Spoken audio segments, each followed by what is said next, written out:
Just woke up here in Geneva and there's a couple dudes showering themselves off. A couple naked dudes. So, sun is just rising. There's a bit of a breeze. The only thing that's missing in this little craft, this little vessel, is a little coffee maker first thing in the morning. I would go to get some coffee in Geneva over there, but it's a long walk and I want to get cracking.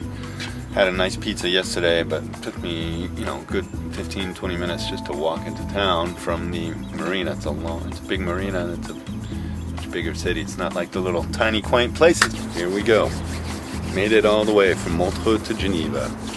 Now it's time to make it back the other way. Well, see you later, Geneva. Back to Montreux. Beautiful day here. Got some wind. And what can I say? What a tour. All right. France, Switzerland, Geneva, Montreux, 72 kilometers away. So here we go. So my journey will have been a couple hundred kilometers, if not more.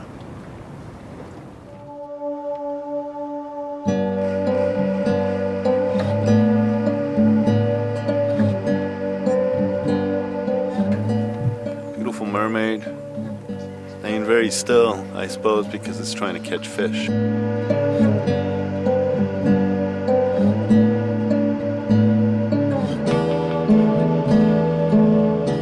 I used to work for the Montreux Jazz Festival in the backstages, and I'd met the drummer for B.B. King, and he had said to me,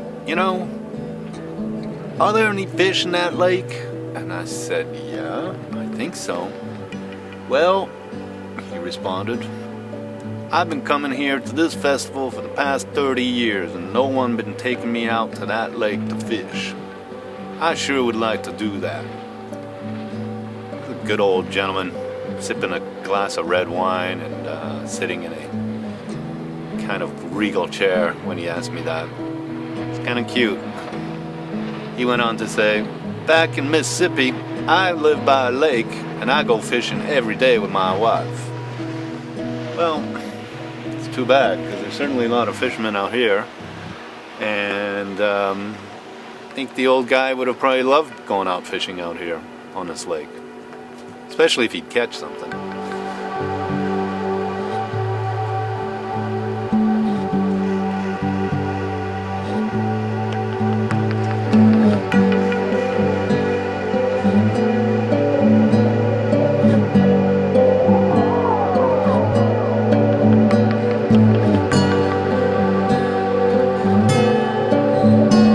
That's what the wind looks like. It's basically invisible, as we know. It's just air being pushed around, but it shows itself on the surface of the water. You can see behind me there's a slight little tiny ripples, and you can see the direction of the wind, and it's just enough to push me along gently.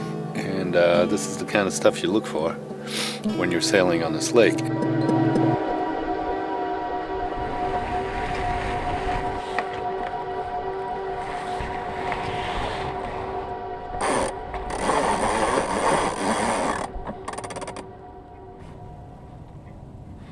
I'm going upwind, so I'm gonna have to tack quite a bit in order to make my way up.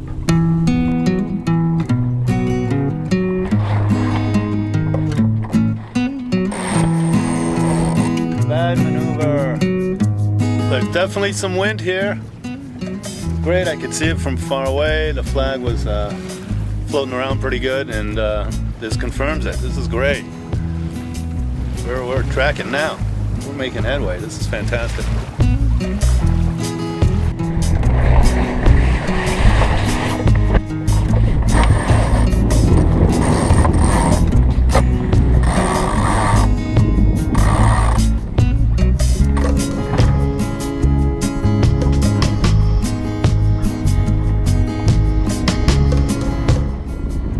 I was tacking back and forth and leading a friendly race with another boat. A much better performing boat than my little lady, but since they were dragging and digging with kids behind them, I could match them.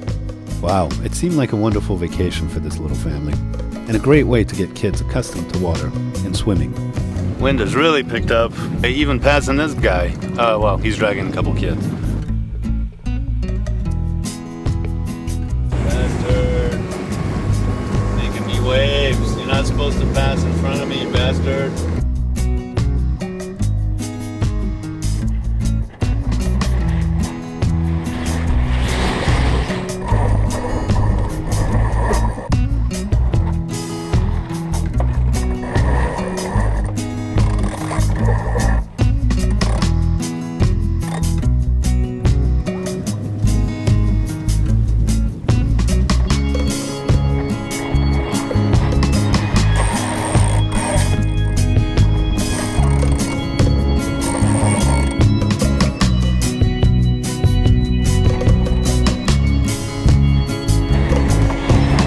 I loved this part of the cruise.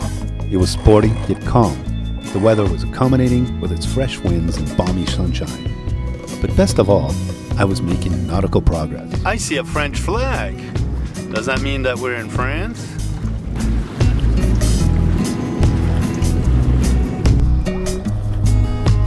There's Nyon over there. I can see across the lake.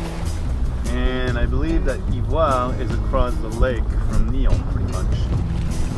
Must be over there. I'm not going to go all the way to Nyon and back, but I've been tacking back and forth going up this wind, and it's been a lot of fun.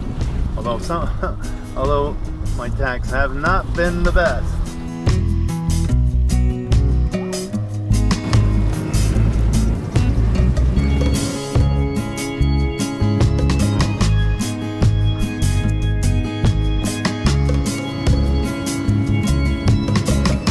This wind is incredible.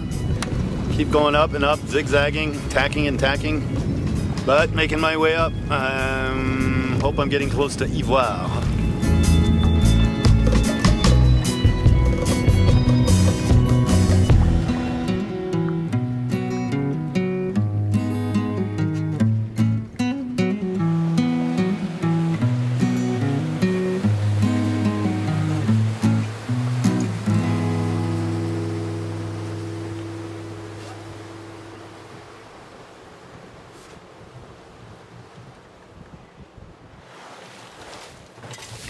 Where I came from, all the way over there, is Geneva. Way over there. That boat's probably going there with a bunch of tourists. So, pretty pleased with my progress today. Thank you very, very much, Wind of God and God of Wind. You were very kind today. So far, have been. Hope you continue to do so. Getting close to Yvoire. It's over there. I'd say maybe another 4 or 5 kilometers or something like that, maybe less. Came close to the shore here. Found out it's not very deep. Looks like there's some cool beach, you know. So this is the French side. This is definitely the French coast now. And Yvoire is over there. That's where we're heading. And that's where I hope to get some grub, because I am starving.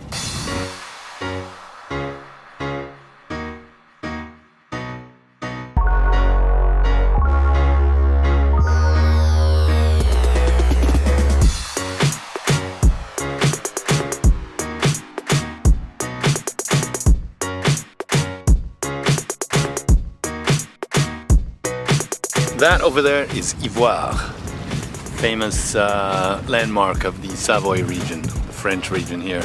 It's a cool, beautiful little medieval town, and it's all closed to traffic and cars, and but the marina is right next to it. So I'm gonna go in there and hopefully find a spot to dock up and get some food, because since last night's pizza, I haven't had much to eat.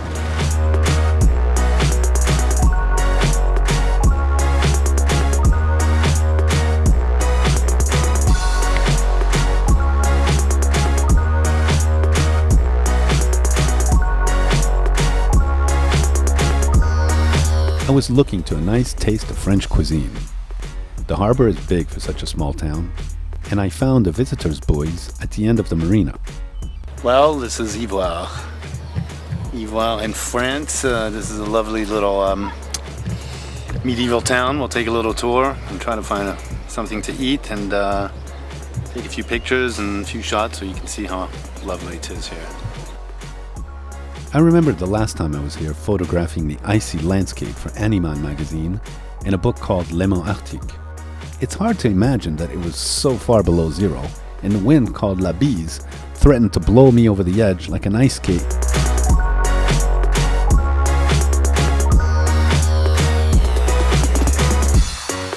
Today, it's hot and dry as I look around Yvoire. It's a beautifully preserved medieval village over 700 years old. It's a popular tourist destination, a bit too popular for my taste. Ironically, all the restaurants stopped serving food, and only takeaway crepes and ice cream were offered.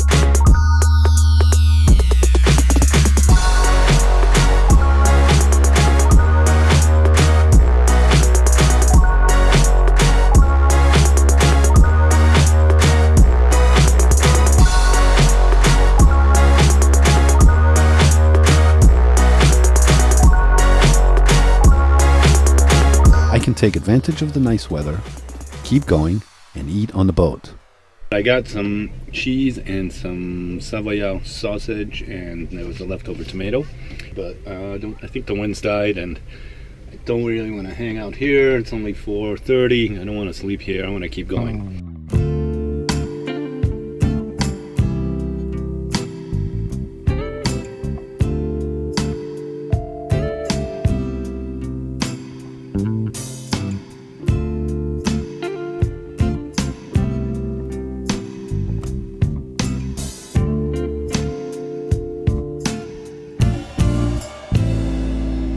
There's no wind, and now it's great to have a motor.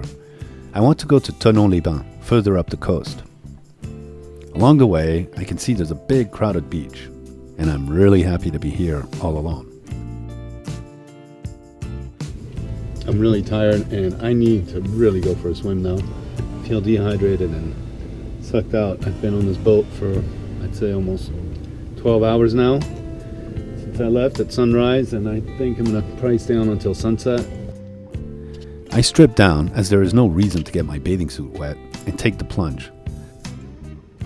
I'm going for it. The water is so clean. Both countries have done wonders environmentally to keep these waters as crystalline as possible. I'm so confident of the purity, I'd be willing to drink the water just as is.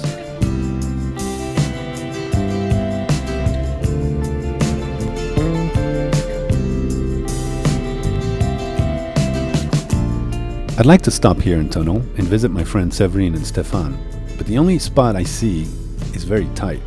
No room. Couldn't find any visiting spaces open. There was one in between a couple of big giant boats. I don't know if I want to stay here. I'm going to keep going to Evian.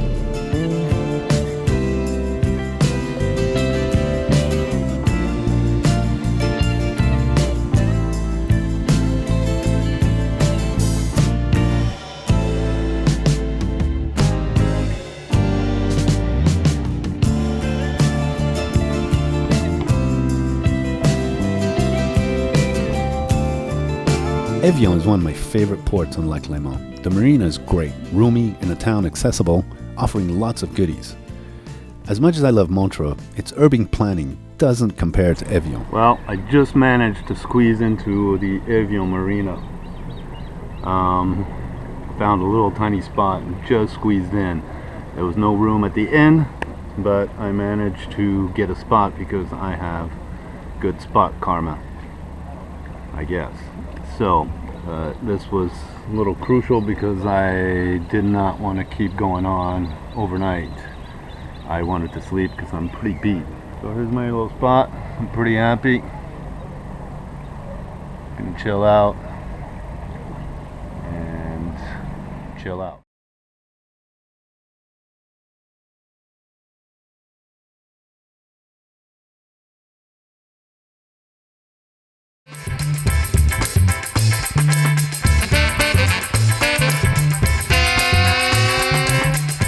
This is where the famous Evian water comes from, and people are lining up to get their free water because it's free and continuously flowing. So as you can see, there's a bunch of tourists there filling up to get their fill of Evian water, natural water. All right, this is where it gets a little spooky. I'm right in the middle of the calm before the storm. Come